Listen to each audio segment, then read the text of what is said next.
Hey, and welcome back to my channel. Today I am doing my May wrap up.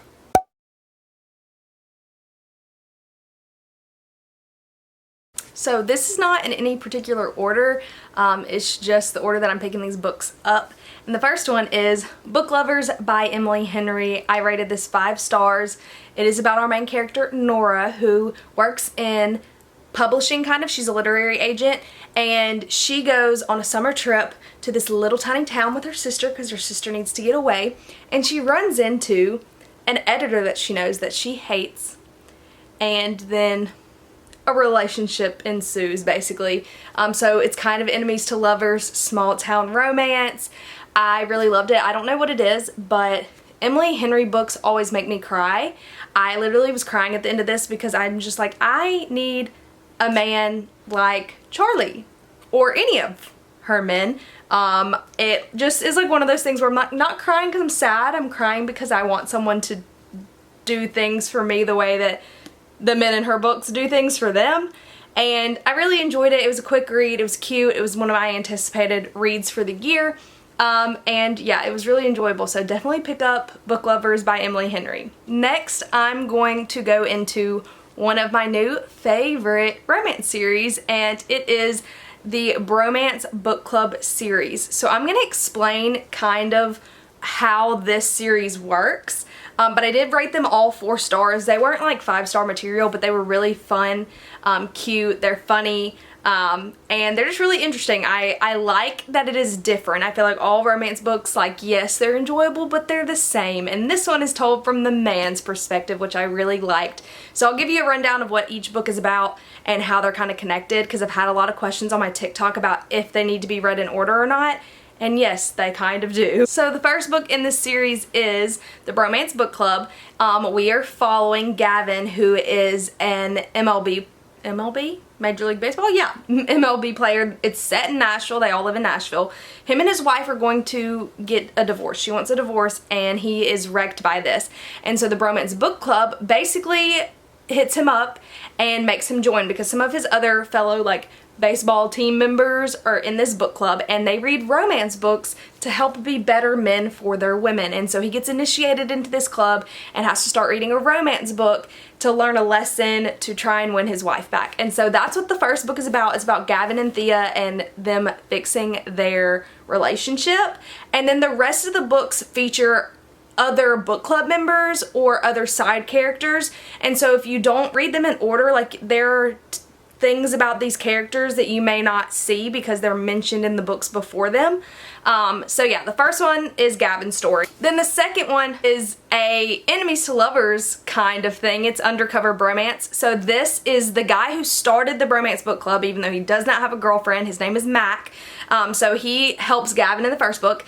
It's about him and Gavin's wife, Thea, her sister. So her sister is in the first book, Mac is in the first book, and this is about them, kind of enemies to lovers thing going on while trying to take down this man who is basically sexually harassing women in his workplace, and Liv as the sister, Liv witnesses it and wants to take him down, and they team up to do that. And that's kind of how they start to fall in love during this, like, journey of bringing Royce down. So this one is one of my favorites. I liked it better than the first one, but they just keep getting better as they go on. Then you have Crazy Stupid Bromance. So in the second book, while they're investigating, they bring in this guy that Mac is friends with who used to be a hacker, and so he comes in to, like, do some computer research for them, and his name is Noah. So he is the main character of this book. Noah is having a relationship with Liv from the second book, main girl from the second book. Her best friend. So her best friend owns a coffee shop, and they are like besties. He's in the friend zone. It's a friends to lovers, and it's just kind of like Alexis is going through a lot of things in her life, and he's just kind of being her support through the, like, craziness that is her life right now. And it's a friends to lovers. So I really enjoyed this one as well. But, like, Alexis isn't introduced until the second book, so if you didn't read the first and second book, you don't know who she is.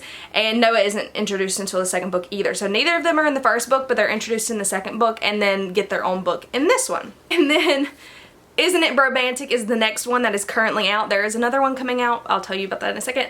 But this one, so one of the guys in the Bromance Book Club, they refer to him as the Russian. He's kind of like the comedic relief of the books the entire time.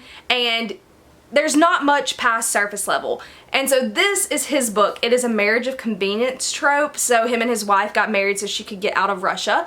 And they like don't live together, any of that, but he is in love with her because they were friends as children, and something happens to him that she has to come help him with, and he's basically trying to like show her that he loves her and make her fall in love. Instead of reading a book in this one, because in all the other ones like the boys are assigned books to read to help them, he is actually writing his own romance novel, and so the boys are going to help him write his own book, which essentially is about his love with his wife, Elena. And I really liked that in this one, we actually got more depth to the Russian. He is a big softie, and this may be my favorite out of the entire series. I really loved it. I gave them all 4 stars. There is another one coming out in November. It's called A Very Merry Bromance, and it is going to be about the Russian's best friend, who is a country star, and actually the ex-girlfriend from the main character Mac in the second book, who you see for a couple scenes in the second book. So I'm really excited about that to come out around Christmas time. It will be definitely something I pick up. I am trying to get more people to read these books, so I definitely recommend them. They're really fun, cute, fast-paced, really easy to read, and they're all their own stories, but with people that you already know and have kind of started to like. So that's what I really enjoyed about these books. Next, just grabbing off the top of my pile, I read The Shadow in the Glass by J.J.A. Harwood.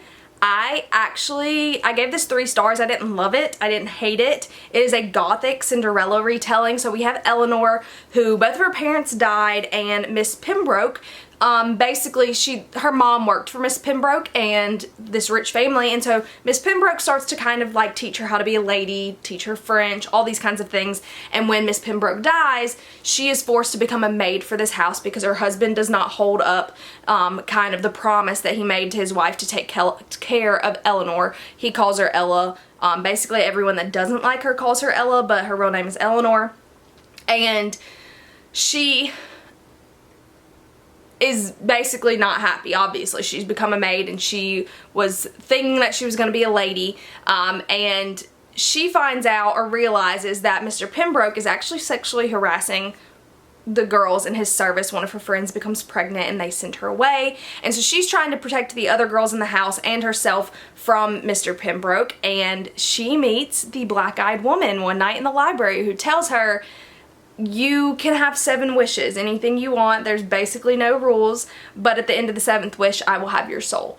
And she starts to realize that as she starts to make these wishes that there's a really big cost aside from selling her soul that has to be paid. So her plan is to not ever use the last wish, but she realizes that she kind of can't help herself. The ending,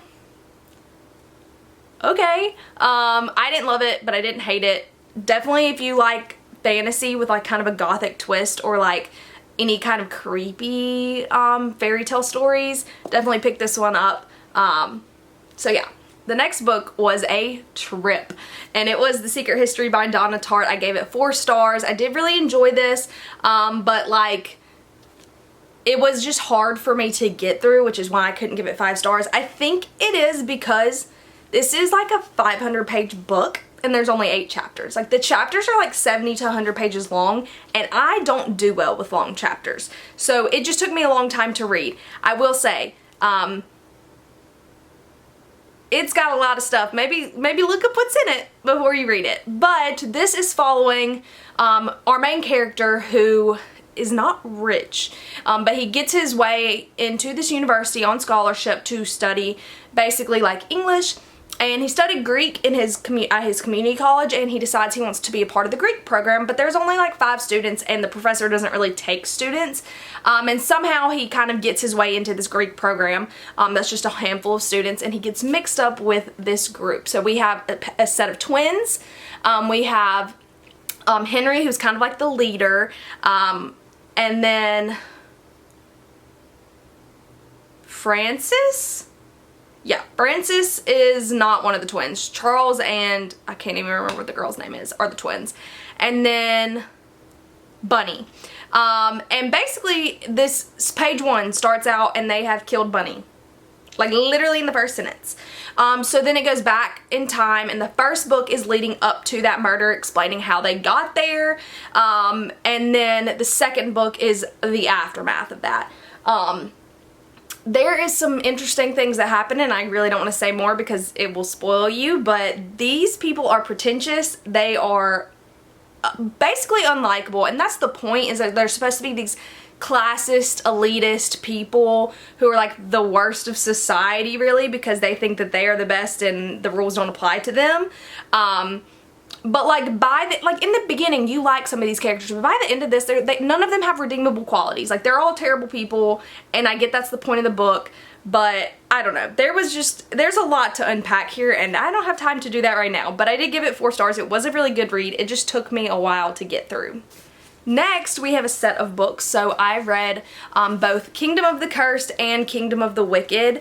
I have had both of these books on my shelves for a really long time, and I know people have opposing thoughts on them, but I gave them both 4 stars. I did really, really enjoy these books. Like, they are so good. I cannot wait for the next one to come out. Basically, we have our main character who is like a witch, essentially. She's been warned all of her life about these demons, basically. They're the wicked, and how they used to roam the earth and like kill people, and that because she's a witch they would really like be against her. And she has a twin sister who is also a witch. They have matching amulets, and basically what happens, the wicked do end up showing up, and she does end up making contact with them, and she gets involved with the wicked. And so I really liked it. It's very witchy. It was good, especially because like the wicked each represent a sin, a 7 deadly sin. I really enjoyed it. I gave them both 4 stars.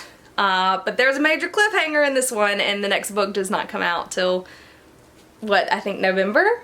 So yeah, but I did really enjoy these, and I'm glad I finally read them. And the last book was actually my other 5-star read. It is Project Hail Mary by Andy Weir. I absolutely adored this book. Basically, he wakes up on a spaceship. He doesn't know where he is, why he's there. He doesn't even know his own name. And his other crewmates are dead. And he starts to have flashbacks, and he realizes he's on a mission to save Earth from dying, and he's in the middle of space by himself. It's really good. I don't want to say too much because like little things could spoil it, but I will say I actually laughed at this book, and I don't laugh often. Like, I'm not very, that's just not my personality. Maybe that's kind of a bad thing about me, but I don't. But I laughed at this. It was funny. He was witty. I loved it. And it was suspenseful, like to the point where multiple times I was stressed out reading this. And I don't often read sci-fi, but like this is one of my new favorite books. I absolutely loved this book, and I will always recommend it. So I'm really glad that I picked it up this month. And I did rate it 5 stars. And if you like astronauts, if you liked The Martian, like the movie, this is the guy that wrote that book as well. You will probably like this book. I really enjoyed it, but it's flashbacks, so it's like him on Earth. It's flashbacks trying to explain to him like who he is and why he's there, and then the current time of like him literally being on this spaceship and not knowing what he's supposed to be doing and like how to fix the problem, because Earth's death is just like looming over him and he needs to save humanity. And it was really good, and I really enjoyed this one as well. So those are the 10 books that I read in May. Thank you so much for watching, and I'll see you in the next one. Bye. Especially since the Percy Jackson cast has been announced, which I am super excited about, which makes me want to reread these even